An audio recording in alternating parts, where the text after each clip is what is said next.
Hi, everyone. Thank you so much for joining.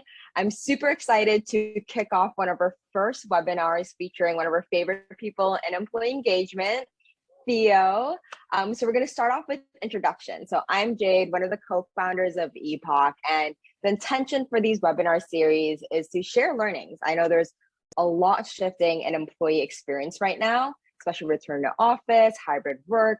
There's no blueprint for this, so we're getting the best people in the space to share what they've been seeing and how they think and approach this. So Theo, let's kick off with intros for you. I'll let you introduce yourself.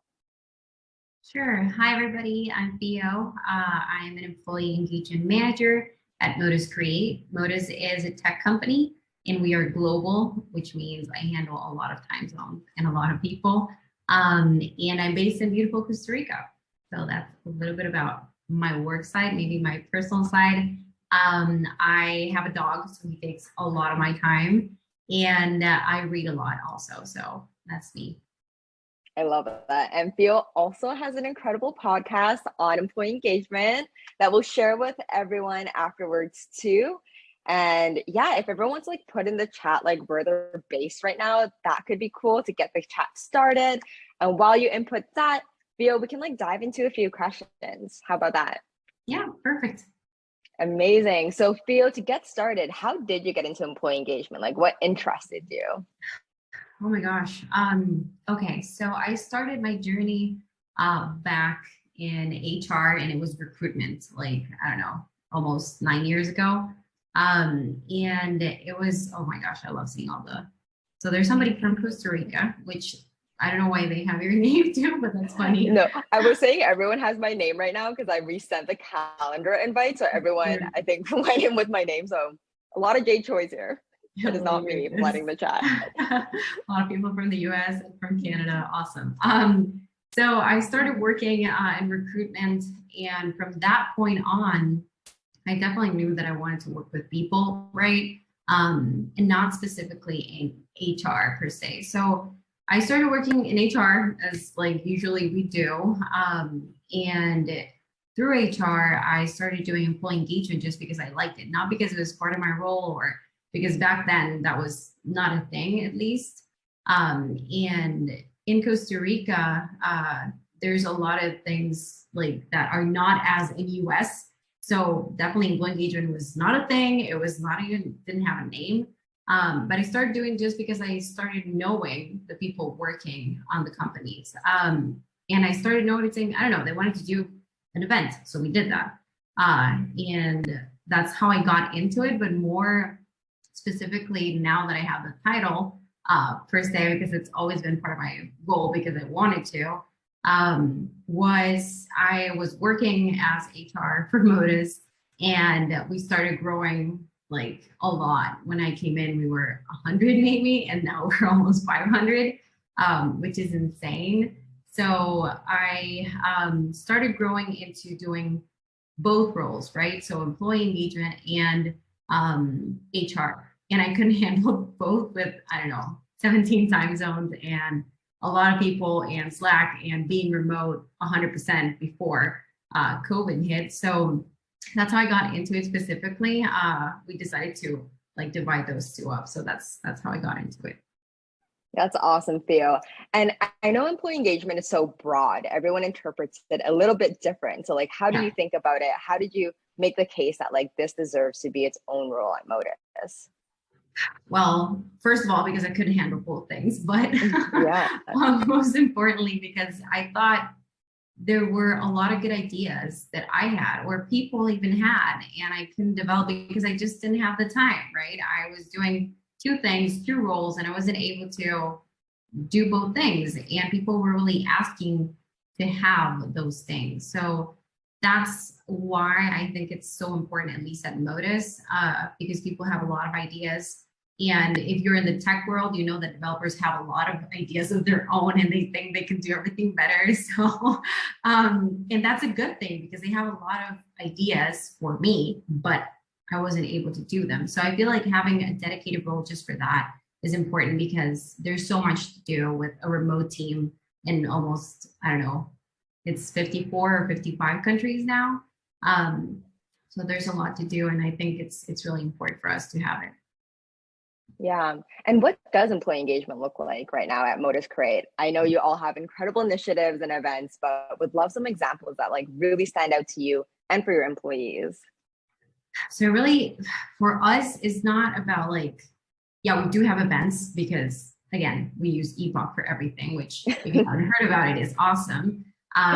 But we have a lot of events going on and a lot of things going on daily, not only in Zoom, but also in Slack, which is a chat-based chat that if you don't know what that is, that's the best one that we use. So we use Slack, we use Zoom, and we do have a lot going on there, but we also try to make sure people know others. So making connections, making sure co-founders that are at the highest level get to know people also. And managers, everybody that's leadership has to get to know people. So that's one of the things that I feel it's the biggest part of engagement, making sure we know people. And if we know them, we know what they want and what could work, right? Because you could do an event in any company, that's completely fine, but you won't actually know if that will make them feel included or engaged. But if you know them, you probably know what they actually want and like. So I think it comes down to getting to know people. That's what I always say. Yeah, like what have you been seeing in terms of like the best way in connecting your employees, especially because Modus is so global and has been remote even before COVID? Yeah. So yeah, that's one thing. Modus has been remote since day one, and that was 2011, right? There were years ahead of everybody. And I feel like one thing that has worked, just because again, we are remote, we have a lot of time zones. People sometimes work when I'm sleeping, right? So one thing that has worked is definitely me getting to know them from the employee engagement part. And this was a big work that I did, I don't know, 3 years ago when I started. And I started doing one-on-ones with people just because I wanted to get to know them. So I know it's hard when you have, I don't know, 1,000 employees. So that's definitely not a possibility. But we use Donut to pair people up, and they actually use it a lot, which is pretty good. But we also do random things. So we do breakout sessions in Zoom. So basically I think it's every month. Yeah, every month. I cannot keep track anymore. Every month we have a breakout session. I get them in a Zoom. I'm the one facilitating, not like automated things or anything. So I give them an activity to do and I put them in breakout rooms of maybe 3 or 4 so they can chat. And that has worked also because they get to know people outside of their day-to-day and they also make connections. Maybe they learn something about people in their team or outside the team that they have an interest, right? So I feel like that has worked too. Those are the things that work. And yeah, I know for you also like ideate all of these and then like facilitate them as well, right? I do. So crazy. And I guess like with that, I know you mentioned earlier that like Modus Create has a great culture of like sharing ideas and always wanting to see like what else more we can do. So like how do you take in like all that feedback and all those ideas? Like how do you empower employees to maybe like run with some things on their own? So I feel like not being afraid of trying things is the key thing. Sometimes employees give me ideas. I'm like, I'm not sure if that will work, but let's try it out. And I do. Like that's the thing that makes them speak up because I try the ideas they bring to the table. So it's anything they tell me like, hey, Theo, I think we could do this game or we could do this for next month or whatever. I'm like, yeah, why not? Let's do it. So we do it, we implement it. And if it doesn't work, I just let them know like, hey, I'm so sorry it didn't work, but this is what we're going to do because you gave me another idea about something you said, right? So it's really about just trying without even like saying like, oh, only 2 people attended or it didn't work. Nobody actually went for it, right? And I feel like that's one thing that people like about Modus, that we just try things for engagement that it might not work and it doesn't matter because we tried, right? So I feel like that's the key thing. Yeah, like what has stuck? Like what is an example of something that like someone brought up or you ideated and now it's just like going off at Modus like consistently? sadly for me, because I like to read, the book club thing. So we try to do a book club thing, and we're trying to reactivate it again. It's just Oh, that cool. something that like, oh, let's do a book club. And I was like, that's a great idea because I love reading, We right? tried to, yeah. It's hard And up it here. worked like for the first month. And it was pretty good. And then we decided another book, and I like people couldn't or work or whatever, or they were not reading the book or whatever. So we're trying to do it a different way. It's not that it's dead. It's like the channel in Slack is there. People are still there. We're just gonna flip it around. So this time, I'm gonna have them read whatever book they want and then come back to a meeting and we can discuss each book, right? So you Oh, can just cool. sort of like sell your book to others to convince them to read your book, or tell them like, don't read this book or stuff like that. So we're trying that next month. Hopefully it'll work. I love I'm sure it will. I love that idea. What is one, I guess, like that has worked well and like people are super excited about still that you all do like on a recurring basis? Okay, so the breakout sessions for sure. I'm gonna Yeah. tell you maybe two or three. So the breakout sessions, again, it's once a month. We get everybody in Zoom. 15 minutes. It's supposed to be a break. So it's only 15 minutes. And I divide them in breakout rooms of 3 or 4, not more, because if not, they cannot actually talk. And I give them an activity to do. So it's basically, I don't know, show me something in your desk that, I don't know, means something to you and the story behind it. And that's it. It's super simple. They take a break and that's it. So that's one that people are always excited about. We do it at different times every month, different days. So people, All those any time kind. zones. I remember you'd be Yeah. up at like 5 a.m. You're like facilitating this, which is so Yes. insane. And also one thing that's pretty good, and it's not Zoom related because I know that's a lot of people like Zoom fatigue and they don't want to get on calls, or maybe they just don't want to like, I don't know, dress up or whatever for meetings, or even like, I don't know, anything, but they just don't want to be on Zoom. So we have tried a lot of things via Slack. Again, Slack is our chat. And what we do, and that's something that we implemented actually when COVID hit, just because for us it didn't change anything. We were working remotely before, but we knew that their environment was going to change. Their whole family was going to be here, maybe, I don't know, more people, or somebody was out of a job, whatever. So we knew that we need to do something different besides all the things that we were doing. So I started a chat in Slack, well, a channel in Slack that's called Remote Games. And what we do is we do games via Slack. These are completely facilitated again by me. I use like different little apps, like, I don't know, Poly, that's like for polls. I use it for other that's like called quizzes or stuff like that. I don't even remember the names. So there's like little apps that I use, but it's usually facilitated by me. We do games via Slack, and it's about getting to know each other. We have almost 100 and, oh my gosh, that number went up. So 150 people in the chat, which is a lot, but people get to interact just 5 minutes. They're working, they, I don't know, interact or submit their answer or whatever, and they go back to work, and they just can still have a good time, at least like take a small break or think about something else. And we do a lot. We have done a lot of games, very crazy games, good games, again, things that didn't work and things that didn't. So that's one thing that people are always excited about. And we do one game every month, unless like the game is very popular and people want to still do it. So we extend it, but usually it's a month. That's awesome. And I guess in terms of all these like different programs, because it sounds like there's some that are like more like lightweight via in Slack, and there's like larger events that you all do that like require people to come together. Like, how do you amplify that out across all your different time zones and let employees know these things are coming up? So the good thing is we have Epoch. You don't need to hard sell us, but yes, you all do. No, but it really has helped Yes. us. So people get like their, not only their calendar invites, but their surveys, everything, and reminders also from Epoch. So I don't have to constantly be like, hey, remember we have an event, right? No, Epoch does it all for me. And that's a good thing. And also like it has like GIFs or GIFs, whatever you call it. That's really fun. People like them. And also another good thing is that since we're remote, like again, before the pandemic, people really interact via Slack.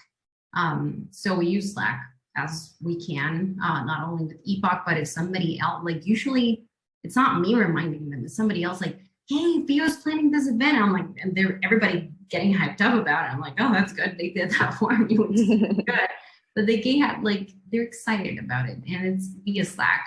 And also we have a very excellent design team that helps me like do the flyers for people to get excited about an event. And what I do is also not only promote the event, but also promote the idea behind it. So maybe it's, I don't know, we're doing something to get to know each other or whatever in a Zoom event. And what I do is maybe send out flyers about why it's important to connect, or do something today if you cannot attend. Cool. Or so it's not only remember the event, but also remember the idea behind it. That has worked pretty good for us. That's awesome. And I also know that like you'll have a super engaged leadership that is super encouraging of all these programs, which to your point earlier, like getting like influencers and other people to like amplify your message. Yeah, 100%. I think like having leadership and managers and directors, whatever you call it at your company, sometimes is a little bit hard. I've been in a company that higher level managers didn't care about HR or people ops or engagement, whatever you want to call it. They were not, they didn't support it or thought it was not as important. And I feel like here in Modus, the good thing about having buy-in is just I tell them and they're like super excited about it, because again, we have events for the broader team, we have events for different countries or different languages also, but we also have meetings that are for leadership, right? We also do things for them that only include that group. And when they see and participate on those, they know that maybe they won't participate on all of these others, but they know that they're good. So I feel like having them participate on certain events and making sure they like them, they're tailored for them, they'll know that the other ones are good. So that's how I get them to help me.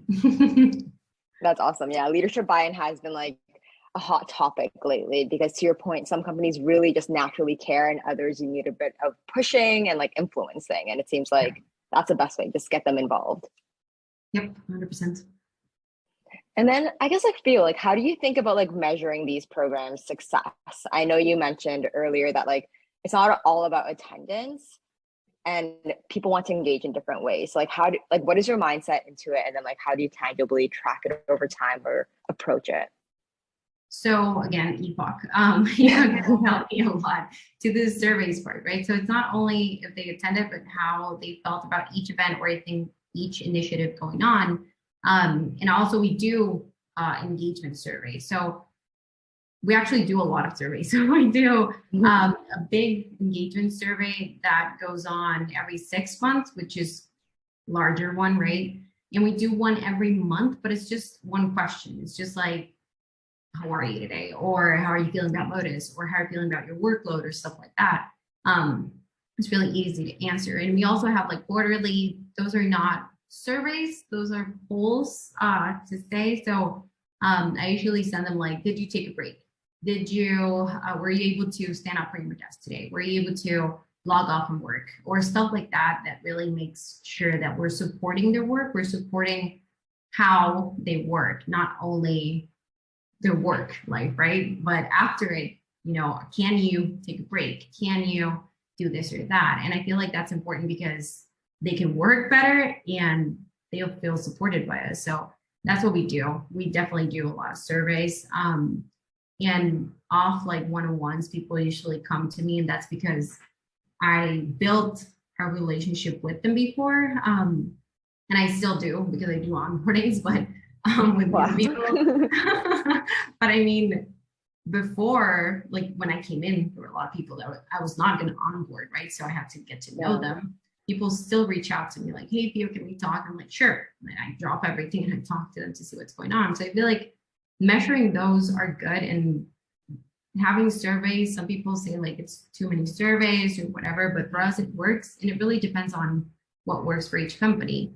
But that's again why I got to know them first before actually implementing anything. Yeah, so it sounds like a lot of test and trialing while like just like getting to know your employees. But it's like, how do you approach it, especially with your scale right now? Like you mentioned, like a few months ago or a year ago, you're 100, now you're like 500 to 600. Like, how are you scaling this out? Not, no, I'm kidding. I know the few can do it all.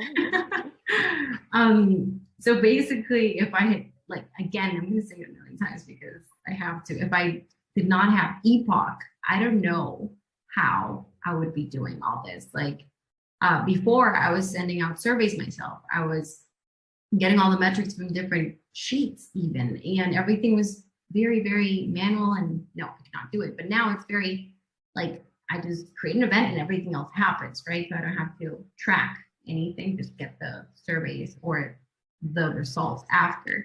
That's one part that has helped us like move and continue to grow. But also like having people that support me, and that's something that we're like playing around with. We don't know what we're going to do, if we're going to have a team under me, or if we're just going to have like employee engagement advocates within the employees. So it really depends. We don't really know how it's going to be. We are planning on growing, so I'm really scared. But it's definitely getting a team or having advocates that help me as they are right now, but giving them a little bit more. So yeah, that's what we're planning on, hopefully. Yeah, I do see that. Like a lot of companies either test out like the culture champions, where it's like employees that have their full-time jobs, but like maybe gather once every like few weeks and like discuss with you, or building out your team. I guess like, what is your perspective on it right now? Like, do you have an inkling on like what would work best? I do not, to be honest. I feel like the advocates would be the one that I would love more, just because it works like pretty well right now. But again, I don't know what will be in, I don't know, December of this year. So probably I would need a team. But I feel like having advocates really helps me right now. And if I give them like a little bit more of responsibilities or a little bit more of context, or involve them a little bit more, I feel like it would work at this point. But later, I don't know. Totally. And I guess like speaking about like your programs and initiatives right now, like in terms of the cadence and volume, because I know you mentioned that there's again like a variety that you do. Like, how do you think about that? If it's like too much, too little, like what are like the big ones that like happen every quarter that like works well? Like how does that look like at Modus and for you?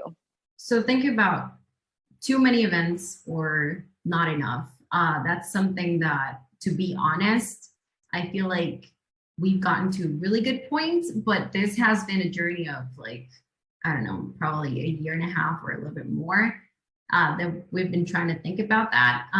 Thing is, we do have a lot of events every month going on, but they're not for everybody, right?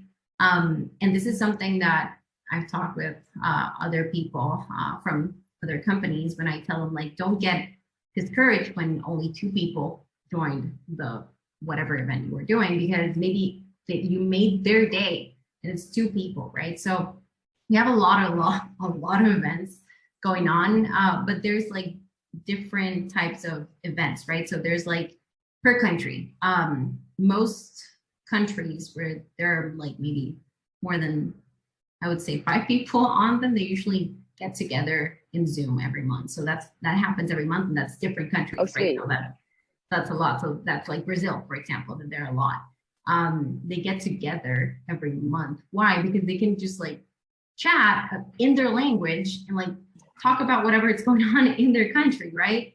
So that's one of the things that happens every month, but again, different countries, not only one. So that's a lot right there. But one that's for like everybody is definitely the breakout sessions. Again, I'm going to mention it just because we do it every month. We do all hands every 2 months, which work pretty well. We do have engagement within the all hands. I don't let a company-wide event go without me doing something, because I feel like we need, if a lot of people are getting on an event, we should definitely do something, right? So we do the all hands. We have also different type of wellness events. So maybe it's yoga, maybe it's stretching, maybe it's different types of events, but always happening every month. And maybe I think it's 3 or 4 months that happen. Again, we cannot keep track. We have a webinar given by a coach that's either on soft skills or something that they wanted to learn. So people usually vote on what they want to learn. We had one, it was January of last year. Oh my gosh. Yeah, January of last year. We did finances, personal finances one, and they really liked it, and we had to do it again. So that was pretty cool.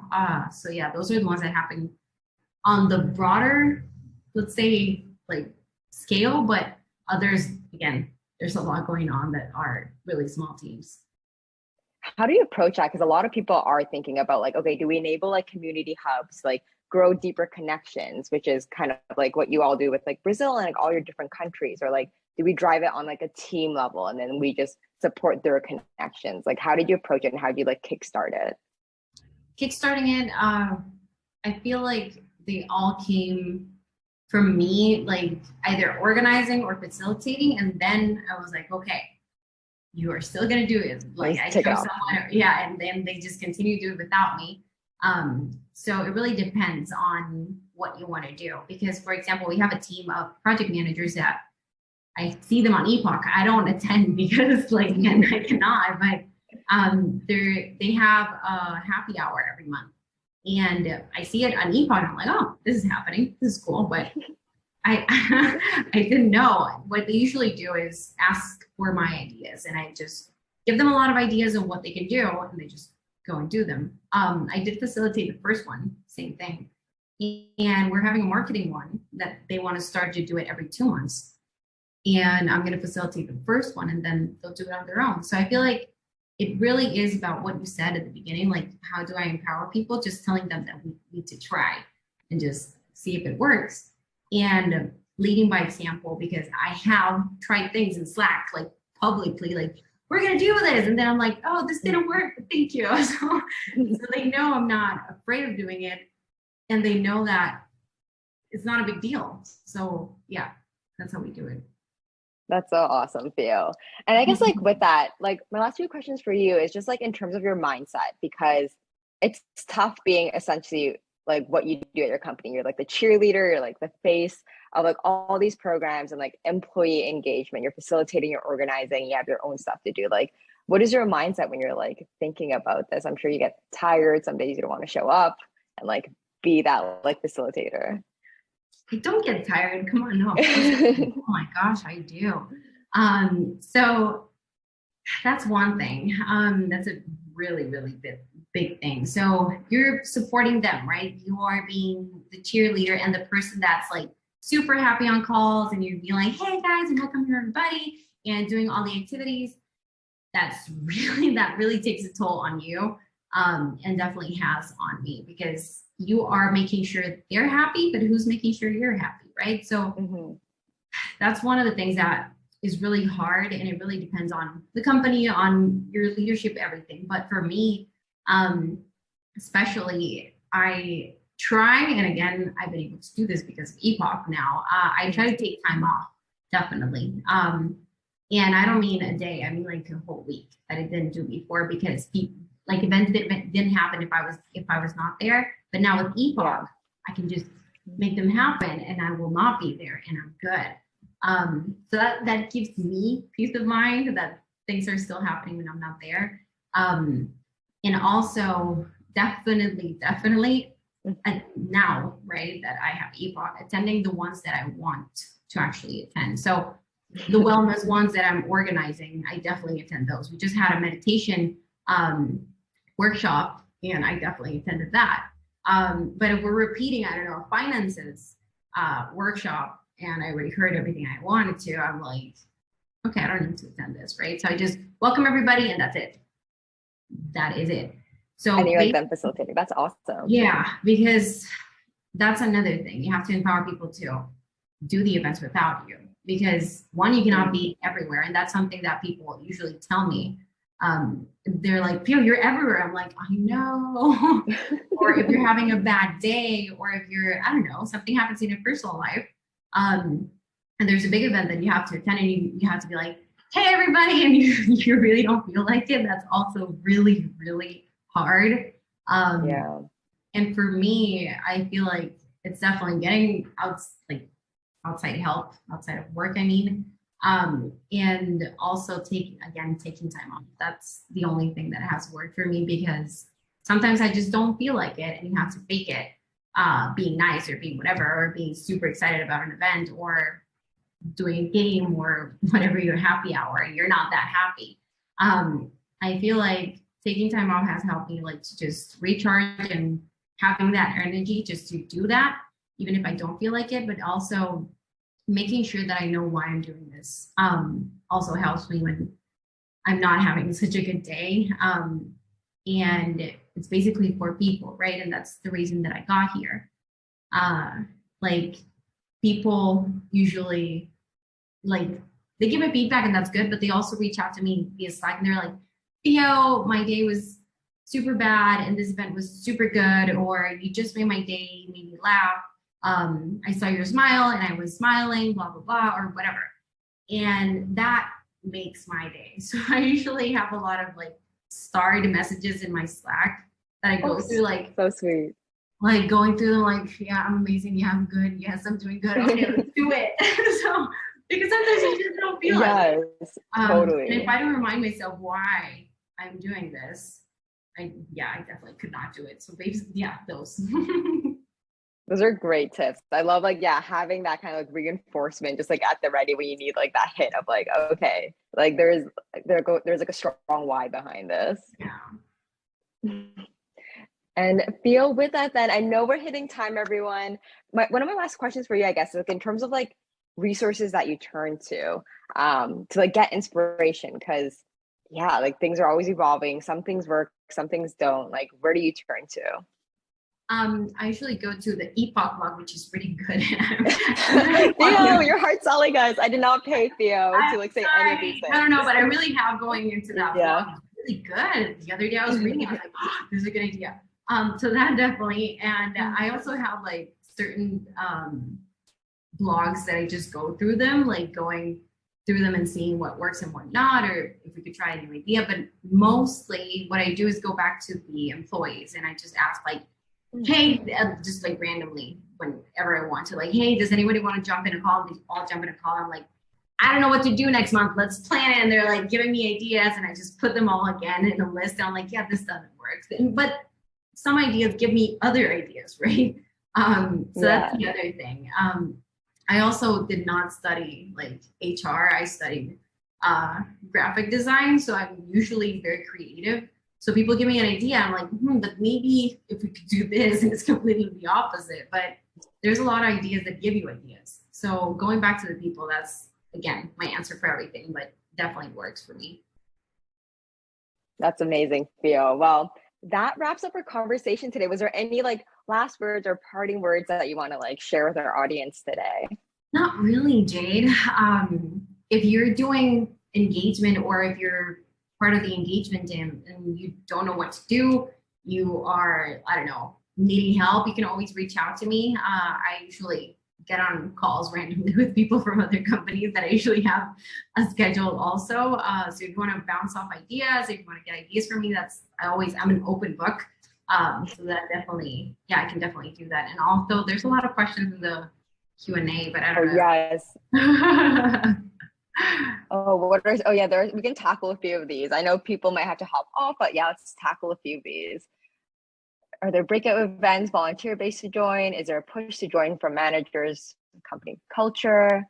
What are some examples of games that's worked well on Slack? I think, was it you that like did a poll before that was like, do you like pizza or hot dog? Like really easy ones, and then people just like vote. There are a lot of easy ones, but also I do have an episode on my podcast about Slack games. We will share. That I basically shared the ones that were most popular and the ones that I didn't like that much, but I still put them in there. There's a lot of games. I'm just going to mention one that's really fun. We did a fridge game. So this was an idea from an employee. And I was like, this is really weird. Okay. So people basically open up the fridge, send a picture, submit it through a form. I put them in the Slack and people guessed who it was from based on like labels. wow. And they were really into it, like zooming in and be like, this is Spanish, or no, you cannot buy this in this state, or stuff like that. So that was really, Oh wait, really that's fun. so fun. Yeah, Oh, especially because you guys are so global. Wait, that yeah. was the most popular game. We've done it twice now. We're probably gonna do it again, but there's a lot of games. Again, I can share a list of games that we've done also, but in my podcast episode about Slack games, they're most of the ones right there. So yeah. I'll be sure to share that with everyone, that episode, your list with everyone that's here. And are you reading through the chat or are you reading through the Q&A? Oh, there's a I was like, where did you this is my first webinar. How does Eva, what is a fun activity that you've done during all hands? Oh, okay. That's a good one. So usually we do them either at the start or at the end of the all hands. It really depends on how long the all hands is going to be. If it's short, I do it at the end. If it's like too long, I usually do it at the beginning because people leave, right? So one that we did was really, really fun, was what did you want to do when you were growing up, right?